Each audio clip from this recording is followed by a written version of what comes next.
श्रोता प्रेमियों, मैं राम सागर शास्त्री आप लोगों के समक्ष रखने जा रहा हूं एक प्रसंग, दशरथ और बाल का युद्ध।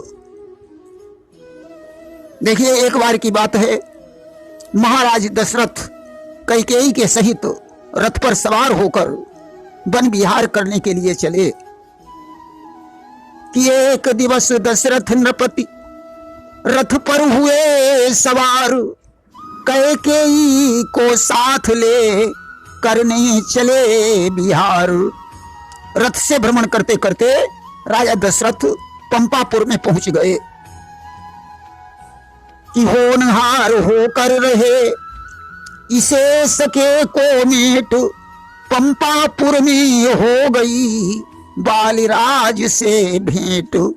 भावीवश पंपापुर में उनकी भेंट बाली से हो गई। दशरथ अपने राज्य का विस्तार कर रहे थे और उधर बाल भी अपने राज्य का विस्तार कर रहा था। बाल ने महाराज दशरथ की वीरता की कहानी सुनी थी। वह कोई मामूली योद्धा नहीं था। उसे ब्रह्मा ने वरदान दिया था कि जो वीर तुम्हारे सामने आएगा उसका आधा बल तुम्हें प्राप्त हो जाएगा। बाल राजा दशरथ की वीरता देखना ही चाहता था। तब तक ऐसा संयोग भी आ गया कि पंपापुर में दशरथ की भेंट बाली से हो गई। आज बाली ने दशरथ के रथ को रोक लिया। पूछने लगा, आप कौन हैं? यहां किस लिए आए हैं? आपके साथ में ये सुंदरी कौन है? दशरथ ने कहा, मैं अयोध्या का सम्राट दशरथ हूं, यहां भ्रमण करने के लिए आया था। मेरे साथ मेरी रानी कैकेयी है। बाल ने हंसकर कहा, अच्छा, आप ही महाराज दशरथ हैं? कि कहा बाल ने, आप ही हैं दशरथ बलधाम, आज भेंट मुझसे हुई कभी सुना था नाम। मैं बहुत दिनों से आपका नाम सुन रहा था, आज आपसे भेंट भी हो गई। हमने सुना है आप बड़े वीर हैं, आपकी वीरता की कहानी चारों तरफ फैली हुई है। दशरथ ने कहा कि हम क्षत्रिय हैं, क्षत्रियगण कभी युद्ध करने से नहीं डरते। कि क्षत्रिय हुई जो समर सकाना, और कुल कलंक ते ही पामर आना। क्षत्रिय होकर जो युद्ध से डरता है, समझो उसने अपने कुल में दाग लगा दिया। अरे हम रघुवंशी हैं, और रघुवंशी जो कह देते हैं उसे पूरा करते हैं। कि रघुकुल रीत सदा चली आई, अप्राण जाहि पर बचन न जाई। बाल तो युद्ध करने के लिए किसी योद्धा की तलाश में ही था। उसने कहा, महाराज दशरथ, आप मेरे साथ युद्ध किए बगैर अयोध्या को नहीं जा सकते हैं। कि दो वचन भूप के सन्मुख हैं, तुम एक वचन स्वीकार करो, या मेरे संग में युद्ध करो, अथवा यह छत्र मुकुट धर दो। आपको दो बातों में से एक बात माननी होगी, या तो मेरे साथ युद्ध करो, और अगर युद्ध करना नहीं चाहते हो तो ये छत्र मुकुट यहां रख दो और अयोध्या के लिए प्रस्थान करो। दशरथ विचार करने लगे, एक तो यह ब्रह्मा का वरदानी है, आधा बल लड़ने से पहले ही चला जाता है। दूसरे ये बलवान योद्धा है जिसके साथ रावण जैसे वीर नहीं टिक पाए। भला इसके साथ युद्ध कैसे किया जाए? अगर मैं छत्र मुकुट देकर चला जाता हूं तो हमारी शान में बट्टा लग जाएगा। आज कैकेयी की तरफ देखा, प्रिय, अब तुम ही बताओ क्या करना चाहिए। देखिए, कैकेयी स्वयं एक अच्छी वीरांगना थी जिसे तलवार चलाना और धनुर्विद्या का ज्ञान था। कैकेयी युद्ध करने में माहिर थी, इसीलिए अक्सर युद्ध में कैकेयी राजा दशरथ के साथ जाती थी। आज कैकेयी ने दशरथ से कहा, राजन, बाल की बातें सुन सुनकर मुझे गुस्सा आ रहा है। अगर आप मुझे आज्ञा दे दें तो मैं इसके साथ युद्ध करूं। कि दशरथ ने हंसकर कहा, सुभग सुंदरी बाम, मर्दों के संग्राम में अबला का क्या काम। दशरथ हंसकर कहने लगे, सुंदरी, यहां मर्दों के युद्ध की बात चल रही है, इसमें तुम्हारी कोई जरूरत नहीं है। कि कैकेयी बोली दशरथ से, ये वचन न मुझको भाते हैं, वो वीर नहीं कहलाते जो रण करने से कतराते हैं। कैकेयी ने कहा महाराज तो फिर देर किस बात की, जाओ संग्राम करो। वीर कभी युद्ध करने से नहीं डरते। कि जाओ इससे संग्राम करो, हम भी तो साथ तुम्हारे हैं, निश्चय ही आज विजय होगी, यह सच्चे वचन हमारे हैं। आप बेफिक्र युद्ध करें, मैं आपके साथ हूं, इस युद्ध में आपकी विजय अवश्य होगी। अब तो महाराज दशरथ रथ से उतर पड़े। उन्होंने कहा आओ बाल, मैं युद्ध करने के लिए तैयार हूं, आज हमारा तुम्हारा मल्ल युद्ध होगा। बाल ने कहा एक बात का ध्यान रखना, अगर इस मल्ल युद्ध में आप जीत गए तो विजय की माला पहनकर जाओगे, अगर हार गए तो आप या तो कैकेयी को यहां रख दोगे या तो अपना छत्र मुकुट देकर चले जाओगे। कि जो जीत गए हमसे राजन, तो विजय हार लेकर जाना, जो हार गए तो पत्नी या यह छत्र मुकुट देकर जाना। इसलिए महाराज आपको हर तरह से मुझे जीतना होगा। अब तो राजा दशरथ ने फिर कैकेयी की तरफ देखा। कैकेयी ने कहा जाओ स्वामी युद्ध करो, जो होगा वो देखा जाएगा। कि कैकेयी की सम्मति पाकर राजा ने करी लड़ाई है, था बाल वीर बलवान पड़ा, नपने कुछ पेश न पाई है। बाली बहुत बलवान था। महाराज दशरथ के दो चार पटकी लगी, बोले बस बाली मैं तुमसे हार गया।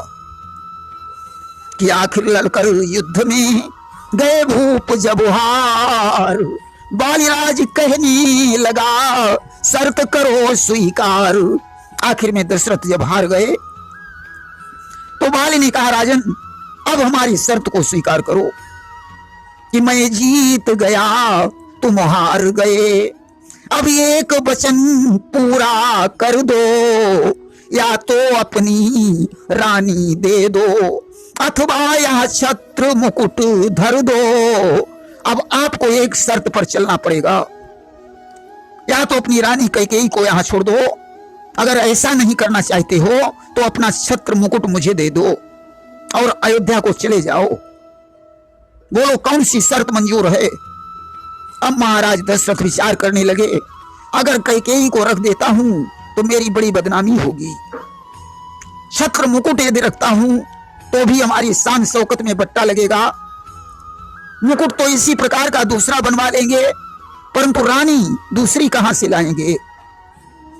कि राजा दशरथ ने सोच लिया, रघुकुल में ऐसी लीक नहीं, यह छत्र मुकुट रखना अच्छा, रानी का रखना ठीक नहीं। रघुवंश में ऐसी प्रथा नहीं है कि रानी को रख दिया जाए, इसलिए छत्र मुकुट रखना ही ठीक होगा। आज महाराज दशरथ ने मस्तक से मुकुट उतार कर बाल को दे दिया और वैसा ही दूसरा मुकुट बनवाकर धारण कर लिया और अयोध्या लौट आए। ये राज सिर्फ कैकेयी ही जानती थी, इसीलिए कैकेयी ने राम को 14 वर्षों का वनवास मांगा था। वो जानती थी कि बिना उस छत्र मुकुट के राम का राज तिलक कैसे हो सकता है। राम जब वन को जाने लगे तो कैकेयी ने राम को रोककर उस छत्र मुकुट की याद दिलाई थी। कि कैकेयी यूं हंसकर बोली, कुछ ध्यान इधर देते जाना, वन से लौटते समय राघव वह छत्र मुकुट लेते आना। कैकेयी ने हंसकर कहा राम वन को तो जा रहे हो, परंतु याद रखना 14 वर्षों के बाद तुम्हारा राज तिलक होगा। छत्र मुकुट तो बाल के पास है, आज तो जब वापस लौटना तो वह मुकुट जरूर लेकर आना। और सुग्रीव से मित्रता करने के पश्चात जब राम ने बाल को मारा तो उस समय उन्होंने बाली से उस छत्र मुकुट के बारे में पूछा कि हे बाली वीर, इस राघव का शुभ काम एक करते जाओ, मरने के पहले वानर इंद्र वह छत्र मुकुट देते जाओ। हे बाली, मरने से पहले मुझे वो छत्र मुकुट दे दो। बाली ने कहा, नाथ मुझे क्षमा करना, वह छत्र मुकुट अब मेरे पास नहीं है। कि बाली ने कहा, प्रभु क्षमा करो, मत रहो हमारी शंका में, वह मुकुट चुरा कर भाग गया था रावण अपनी लंका में। उस मुकुट का संदेह मेरे ऊपर मत करो, उसे तो रावण चुरा कर लंका में ले गया है, क्योंकि रावण संध्या बंदन करते समय मेरे साथ युद्ध करने गया, उसे मैंने अपनी बगल में दबा लिया। 6 महीने तक वो मेरी बगल में दबा रहा। मेरी पत्नी तारा को उस पर दया आ गई, उसके कहने से मैंने उसे छोड़ दिया। वह छत्र मुकुट चुरा कर भाग गया। राम ने कहा, तो मुकुट मुझे कैसे मिलेगा? बाली बोला कि अंगद को सेवक कर लीजिए, यह सारा काम बनाएगा, इसमें ही ऐसी क्षमता है जो छत्र मुकुट ले आएगा।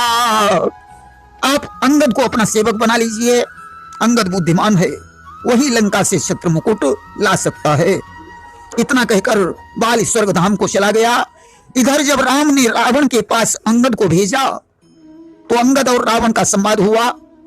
अंगद ने वहां अपना पैर जमाकर प्रतिज्ञा की कि मेरा ये पांव चलायमान कर कोई असुर कुमार गया तो रामचंद्र फिर जाएंगे, मैं सीता जी को हार गया।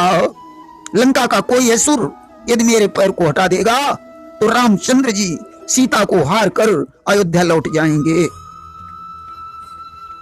मेघनाद जैसे करोड़ों योद्धा पैर हटाने की कोशिश करते रहे, परंतु अंगद के पैर में शेष नाम की शक्ति काम कर रही थी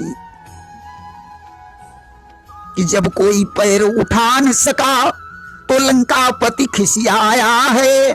झुक करके ज्यों ही रावण ने आगे को हाथ बढ़ाया है। रावण क्रोधित होकर पैर उठाने के लिए ज्यों झुका, अंगद ने अपना पैर हटा लिया और बोले कि पांव पकड़ कर दूत का क्यों खोते हो मान, चरण पड़ो रघुनाथ के हो तुम्हारा कल्याण।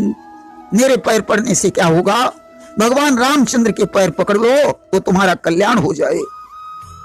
सज्जनों, जिस समय रावण झुका उसी समय उसके मस्तक के मुकुट गिर गए, जिनमें कुछ मुकुट तो रावण ने उठा लिए, 4 मुकुट अंगद ने उठा लिए और रामा दल में फेंक दिए। उन मुकुटों में एक छत्र मुकुट भी था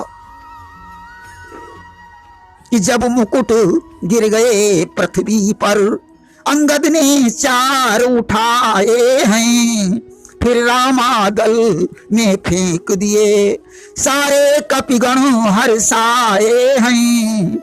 सज्जनों, लंका की विजय के बाद उसी छत्र मुकुट से राम का राज्याभिषेक हुआ कि लंक विजय के बाद ने सुदिन शुभ घड़ी देख, उसी मुकुट से राम का हुआ राज अभिषेक।